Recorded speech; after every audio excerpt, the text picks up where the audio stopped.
Alright, I don't know how the tides are doing with Eurasia crashing into the planet and all, but I can tell you, they're about to get a whole lot worse as we go to kill Tidal Whale. Alright, so there's X in his partial Falcon armor, but I'm using the, actually complete 4th armor, because it's actually going to be useful. He's so happy to be here. Alright, so Tidal Whale stage is one of the more interesting stages in the game. I'm not going to say it's great, however, as we enter this area with a whole new theme. If you're not familiar with the vanilla version of this game, I'll explain that in a sec. And we have this huge underwater battleship. Hey Alia, I'm guessing you probably have something to say about this guy. Wow, it looks like the giant ship U-55 is coming right at you! Amazing! You know, X, this is a piece of history right here. What an incredible influence the Sigma virus has on modern art. Alright, we have to secure the entire ocean. In order to do so, we have to kill the U-5s. So, this stage is actually just an extended mini-boss, which is actually pretty cool. Again, I don't know if I'd say it works out the best. I'm definitely kind of annoyed by a lot of the stuff this boss has to do, but I like the idea, and it's not the worst stage I've played in this game, so shrug.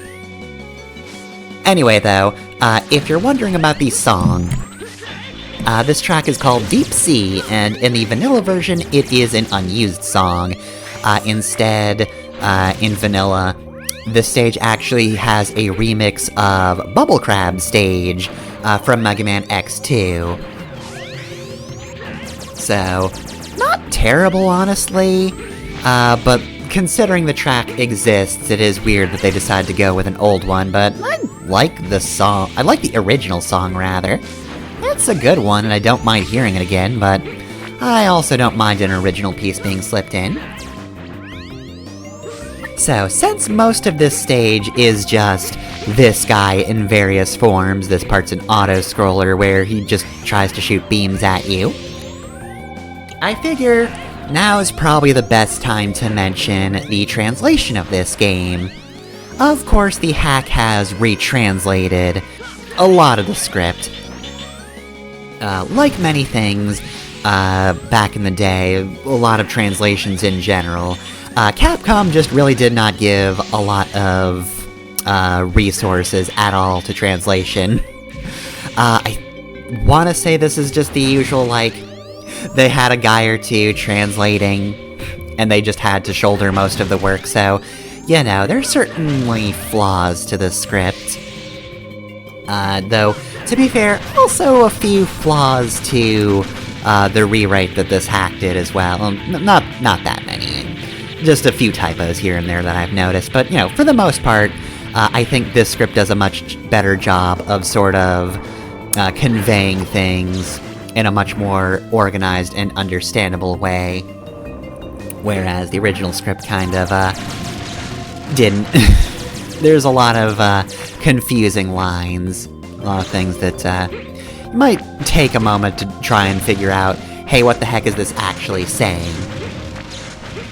But, you know, when it comes to this game's translation, that does not get mentioned nearly as much as the other design choice, which is, of course, the boss names, in original X5, so the boss names in X5, which I'm using as the titles for these videos, so they're not going to go unmentioned, they were Guns N' Roses references.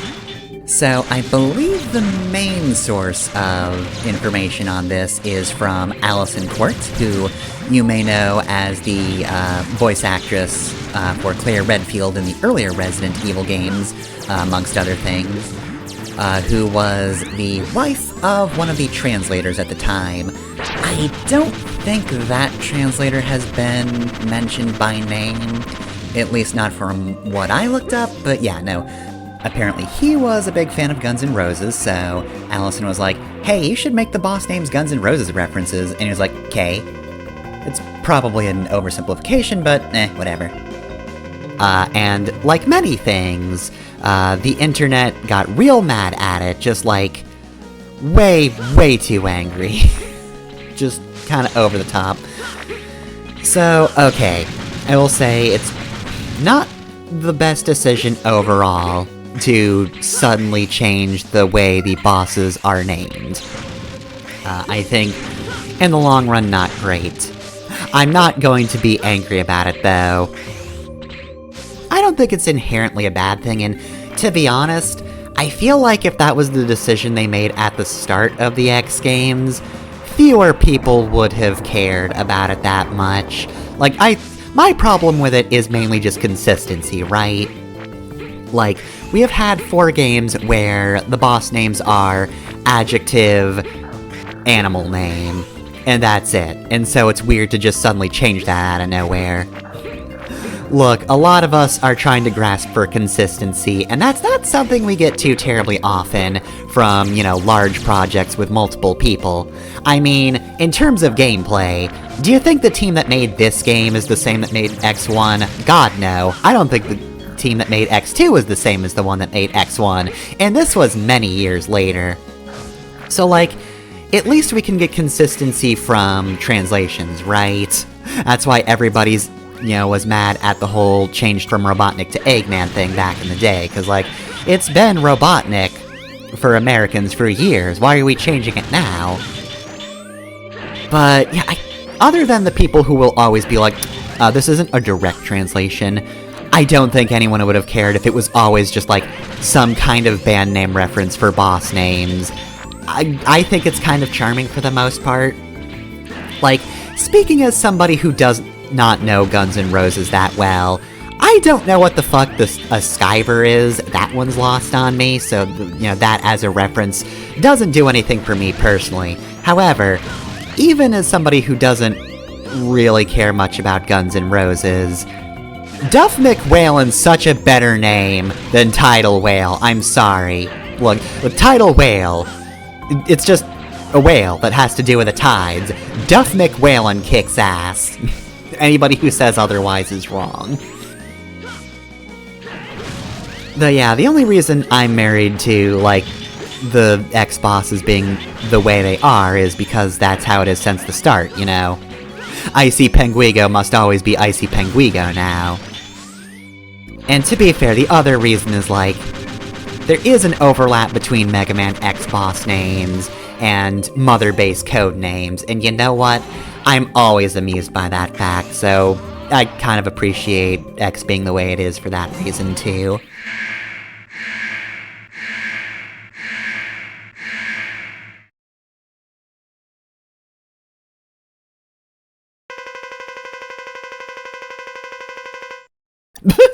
If it isn't Captain X! I'm not actually a Captain Tidal Whale, I'm sorry. Tidal Whale, we need the entire ocean for hydrogen. Please give us the ocean. So, trying to use the ocean for a big laser, hmm? Old Duff doesn't appreciate that. X, I'm a man of the sea. This is my ocean, I own the entire thing. I understand that I'm acting like a fool, but I want to fight you. Yeah, that's cool. I mean, I don't like violence, but I guess I'll shoot you to death. Tidal Whale. Man of the sea. Alright, so, Tidal Whale's one of those bosses that tries to crush you to death. He's really simple in this phase, he gets a little harder later on. Once he's not trying to crush you, he'll either try to suck you in or hit you with a different projectile. Oh right, there's spikes, I forgot about those.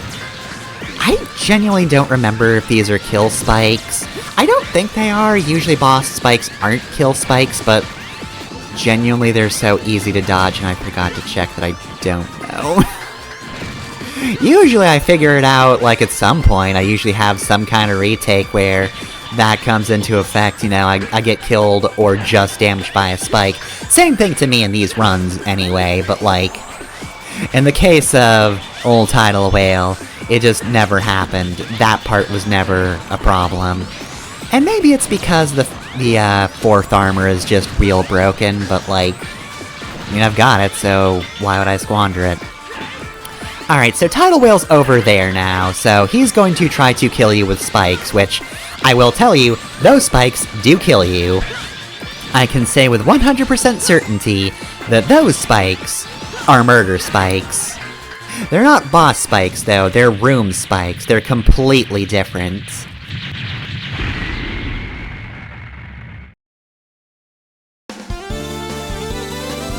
Alright, well then, that is Tidal Whale over and done with, and hey, weird, we have another 6 minutes of this video for some reason. You know, I was just gonna wrap up and be like, hey, you know, here we are. We killed Duff McWhalen, we, explained why he was, named Duff McWhalen to you and me, back in the day. But we have so much more to do, and I feel like I know exactly why that is. Because there is a certain event that will really extend, the time of videos. Well, to be fair, any given cutscene, considering the pace of this game, probably going to extend any given video. They're kinda long.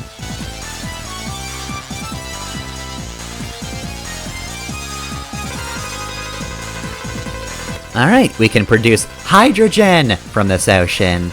It's an excellent song by Moon, really, a standout in an already good soundtrack in Hotline Miami. It's ours to use as we please. Tidal Whale did not want us to have the song Hydrogen, but we took it from him. Through murder. This might sound like overkill, but I don't think it was enough kill. It was underkilling, if anything.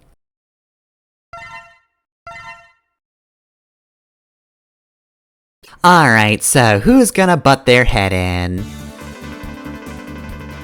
Emergency! This jackass is attacking the Hunter base.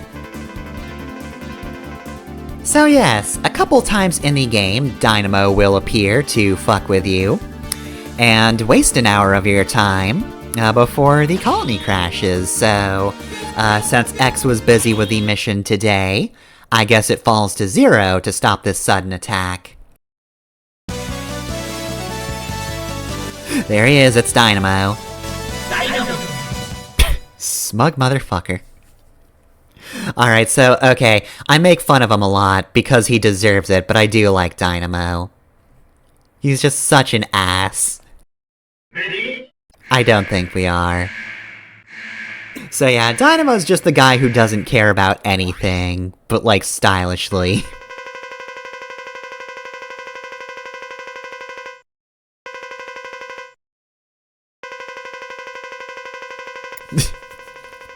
I don't know who you are, I don't care. Shut the fuck up, die. To stretch a point, I plan to get in your way. Oh, don't worry. I'm just trying to be a pest. God damn it, I love him. He sucks so bad.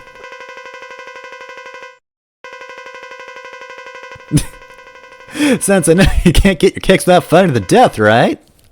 You love Bloodsport, being a Maverick Hunter and all. Damn, what a cool guy you are. I just can't compete. Oh well, I'm gonna kill you now. Thy request for a fight. Shut the fuck up. Also, Dynamo's theme kicks ass. This is a fun fight in general. Dynamo's pretty fast. There's lag between his attacks. Sometimes. He's a little tricky like that. When he jumps, you're gonna want to be careful about that, just so, you know, he doesn't kick you as he goes up, but also, he's gonna throw a blast that will split once it reaches your level, so basically just aim your jump so that you can avoid that without too much issue. Try not to land at the same time it crosses your path, just, you know, so you don't get any, jump lag screwing you over. And yeah, that was Dynamo. I'm pretty sure they nerfed Zero's damage against him as well. I mean, it said bosses in general just take less damage from the Z-Saber, so like...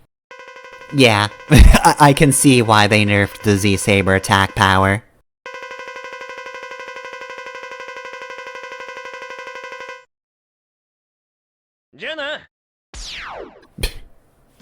Well, bye, nerd. So long. But yeah, no, like, Z-Sabers does so much damage as it is. It already feels broken. And this was a nerf. Alright, no damage, 1 Maverick defeated. We're still Ga rank, which is somehow like one of the best ranks. We also got Quick Charge and Z-Saber Extend. Ooh, very nice. Some very good abilities right there, which I think, considering the way I need to save on this emulator, I keep forgetting to do. Alright, well, anyway though, that's Dynamo out of the way for now.